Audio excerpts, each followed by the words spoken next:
Climate change is an issue that worsens by the day, with forest fires, droughts, and rising sea levels all indicating clear signs of damage to the environment. Though coming together to face this issue is another battle in itself, with generations differing in their approach and opinions on the topic.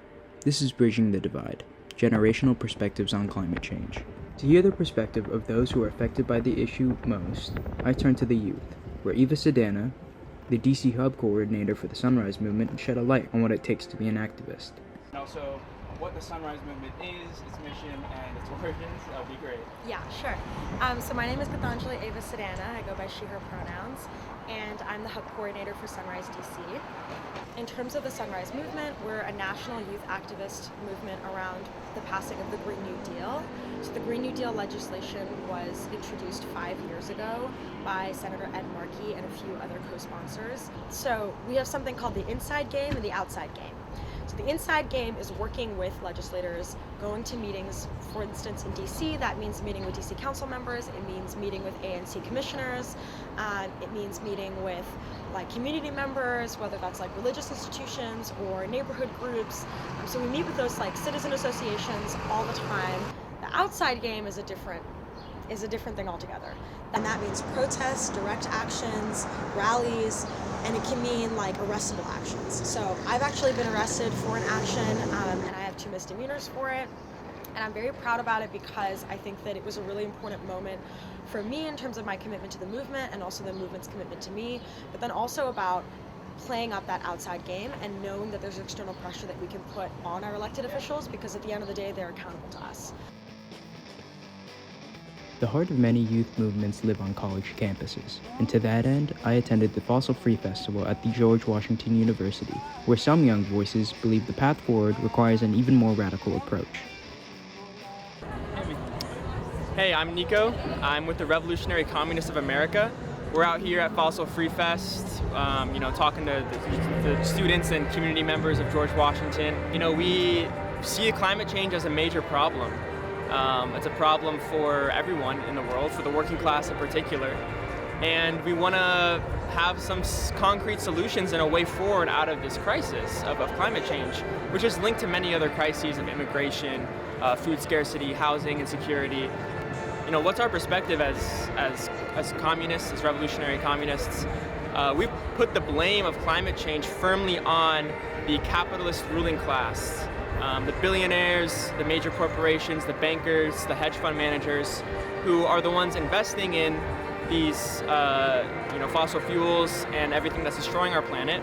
They're the ones controlling the means of our productive capacity, not allowing us to move to green energy even though we have the technology for it.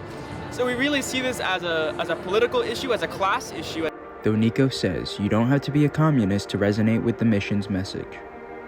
If you don't identify as a communist, that's fine. If you're a class fighter, if you hate climate change, if you want a better world for yourself, for your loved ones and your friends and family, join us, check out our ideas. Dissatisfaction with corporate entities is a shared feeling amongst climate activists. I met with paleobotanist Rich Barclay to see if members of the scientific community share that frustration. Certainly it's frustrating, especially when they are paid to sort of misconstrue the truth. Right? Not outright lying necessarily, but confusing the public to make it seem as if we don't understand what's going on. It's hard to handle, so I think it's better to think of it as like, well, what can we do? What kind of agency can we provide to young people in particular so that they can mitigate the worst effects of what might happen with climate change? It's been a long time coming. It's just being exacerbated by the amount of CO2 that's being released into the atmosphere. Scientists and scholars agree that the change needs to be made at an economic and systemic level, a feat that requires mass overhaul of our current practices. Generally, people who are older, we had a hard time convincing them. I think more recently they've been easier to convince because you can point to places like Australia and California just burning to the ground, right? Australia completely changed its government to a green government because of the wildfires. So when you get something really monumental, everybody gets on board. The job of the scientists all along has been to try and present the evidence. But it turns out that more evidence isn't enough, right? Mm-hmm. At a certain point, you can't there's no more evidence I can provide to you that would suggest that that there's anything else going on, but global warming, the change in the climate that comes with that, all the knock-on effects. Though some young people may see older generations as the culprit, others like Ava understand that it will take members from every age group to combat climate change. Any movement, for its strength, needs to have people from all different walks of life. And as youth activists, obviously we're really trying to uplift the youth voice, but there's also something that is negated by focusing only on youth. There's so many retired older people and older adults that are so motivated to work on climate. I think it's an ongoing challenge, and I definitely am always conscious about how can we not only just empower youth, but empower people outside of that.